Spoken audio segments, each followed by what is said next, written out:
Halo kawan-kawan, kembali lagi di channel Materi ASN, channel khusus membahas soal-soal P3K. Untuk video kali ini, kita akan membahas soal-soal P3K Pranata Hubungan Masyarakat, khususnya formasi Pranata Ahli Pertama Hubungan Masyarakat. Tentunya soal-soal yang akan dibahas kali ini sesuai daftar materi pokok soal seleksi kompetensi teknis P3K 2023 PAN RB nomor B-275-M-SM-01-00/2023. Jadi, kalian tidak perlu ragu-ragu. Oh iya, karena ini video yang ke-6 dari edisi khusus membahas soal-soal Pranata Ahli Pertama Hubungan Masyarakat, maka di video yang ke-6 ini kita akan mengerjakan soal-soal yang berkaitan dengan penulisan kehumasan. Untuk teman-teman, jika ingin menunjang belajar kalian bisa download file Peraturan Menteri PAN RB atau Permenpan nomor 82 tahun 2012. Selain itu, kami juga mau ngasih rekomendasi buku yang menurut kami worth it digunakan sebagai penunjang belajar kawan-kawan sekalian tentang Pranata Kehumasan. Untuk linknya silakan cek di kolom komentar. Sebelum masuk ke soal-soal, jangan lupa subscribe, like, dan share sebagai bentuk support kalian untuk channel ini. Nomor 1. Apa yang dimaksud dengan penulisan kehumasan? A. Proses menulis informasi yang berkaitan dengan bidang kehumasan. B. Proses menyusun strategi komunikasi untuk mencapai tujuan kehumasan. C. Proses menyampaikan pesan kepada publik melalui media massa. D. Proses mengelola hubungan antara organisasi dan masyarakat. Jawaban yang paling tepat adalah A, yaitu proses menulis informasi yang berkaitan dengan bidang kehumasan. Perlu diketahui bahwa penulisan kehumasan adalah salah satu fungsi utama dalam bidang kehumasan. Hal ini melibatkan proses menulis informasi yang berkaitan dengan organisasi atau lembaga serta tujuan mereka dalam berkomunikasi dengan publik. Nomor 2. Apa yang menjadi tujuan utama dari penulisan kehumasan? A. Meningkatkan citra organisasi. B. Membangun hubungan baik dengan media massa. C. Menyebarluaskan informasi secara efektif. D. Memperkenalkan produk atau jasa kepada masyarakat. Jawaban yang paling tepat adalah C, yaitu menyebarluaskan informasi secara efektif. Perlu diketahui, tujuan utama dari penulisan kehumasan adalah untuk menyebarluaskan informasi kepada publik dengan cara yang efektif dan tepat sasaran. Hal ini bertujuan untuk membangun pemahaman dan dukungan kepada organisasi yang diwakili. Nomor 3. Bagaimana cara mengembangkan gaya kepenulisan kehumasan yang efektif? A. Menggunakan kalimat yang panjang dan rumit. B. Mengutamakan penggunaan kata-kata teknis. C. Menggunakan bahasa yang sederhana dan mudah dipahami. D. Menghindari penggunaan contoh dan ilustrasi. Jawaban yang paling tepat adalah C, yaitu menggunakan bahasa yang sederhana dan mudah dipahami. Penting untuk diketahui bahwa gaya penulisan kehumasan yang efektif menggunakan bahasa yang sederhana dan mudah dipahami oleh publik. Ini memungkinkan pesan untuk disampaikan dengan jelas dan dapat diterima dengan baik.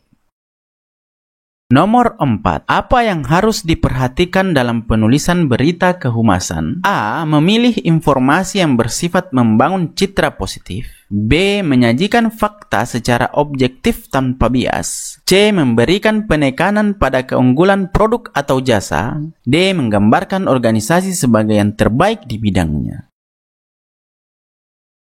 Jawaban yang paling tepat adalah B, yaitu menyajikan fakta secara objektif tanpa bias. Perlu diingat bahwa penulisan berita kehumasan harus dilakukan secara objektif dan tidak memihak. Hal ini berarti menyajikan fakta dengan jujur tanpa memperindah atau mengubahnya demi keuntungan organisasi.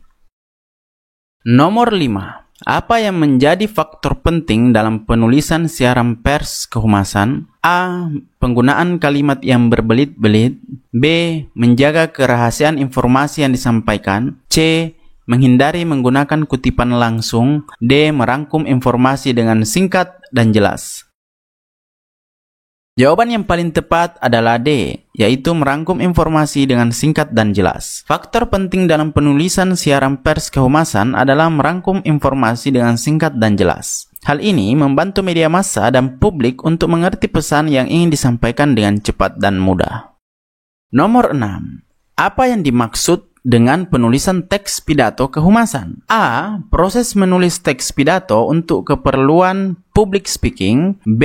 Proses menulis teks berita untuk disampaikan kepada media massa. C. Proses menyusun teks yang berisi pengumuman resmi organisasi. D. Proses menulis teks yang disampaikan dalam acara kehumasan. Jawaban yang paling tepat adalah D, yaitu proses menulis teks yang disampaikan dalam acara kehumasan. Penting untuk diingat bahwa penulisan teks pidato kehumasan adalah proses menulis teks yang akan disampaikan secara langsung dalam acara atau kegiatan kehumasan. Teks ini harus dibuat dengan hati-hati agar pesan dapat disampaikan dengan jelas dan menginspirasi audiens. Nomor 7. Apa yang harus diperhatikan dalam penulisan teks pidato kehumasan? A. Penggunaan bahasa formal dan kaku. B. Menghindari penggunaan emosi dan perasaan. C. Memuat informasi yang berkaitan dengan organisasi. D. Mengutamakan penggunaan kata-kata teknis. Jawaban yang paling tepat adalah C. Memuat informasi yang berkaitan dengan organisasi. Jelas sekali bahwa dalam penulisan teks pidato kehumasan, penting untuk memasukkan informasi yang berkaitan dengan organisasi atau lembaga yang diwakili. Hal ini membantu untuk menguatkan pesan yang akan disampaikan dan membangun kepercayaan audiens. Nomor 8.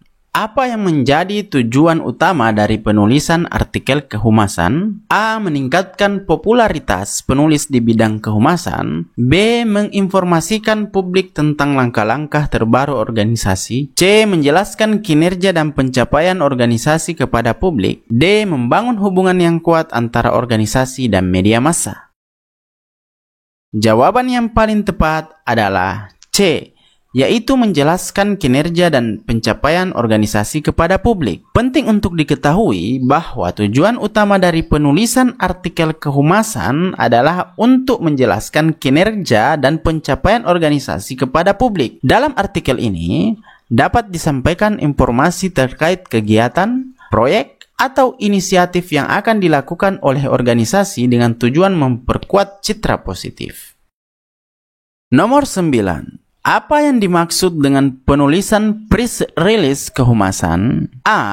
Proses membuat undangan resmi untuk acara kehumasan. B. Proses menulis berita terkait organisasi untuk media massa. C. Proses menulis laporan hasil kinerja organisasi kepada publik. D. Proses menghubungi media massa dan menjalin hubungan dengan mereka. Jawaban yang paling tepat adalah B, yaitu proses menulis berita terkait organisasi untuk media massa. Penting untuk diketahui bahwa penulisan press release kehumasan adalah proses menulis berita terkait organisasi untuk media massa. Press release digunakan untuk memberikan informasi tentang acara, pengumuman, perubahan di organisasi, atau hal-hal penting lainnya yang ingin disampaikan kepada publik melalui media massa. Nomor 10. Apa yang menjadi tujuan dari penulisan leaflet kehumasan? A. Meningkatkan angka penjualan produk atau jasa organisasi. B. Memberikan informasi yang mendalam dan rinci kepada publik. C. Menyampaikan pesan secara singkat dan jelas kepada publik. D. Memperkenalkan organisasi kepada masyarakat yang baru. Jawaban yang paling tepat adalah C, yaitu menyampaikan pesan secara singkat dan jelas kepada publik. Perlu untuk diketahui bahwa tujuan utama dari penulisan leaflet kehumasan adalah menyampaikan informasi atau pesan kepada publik dengan cara yang singkat dan jelas. Leaflet ini sering digunakan untuk mengkomunikasikan informasi tentang acara, program, produk, atau jasa yang ditawarkan oleh organisasi. Sekian pembahasan soal-soal untuk video kali ini. Sekali lagi jangan lupa subscribe, like, and share. Semoga bermanfaat. Thanks for watching.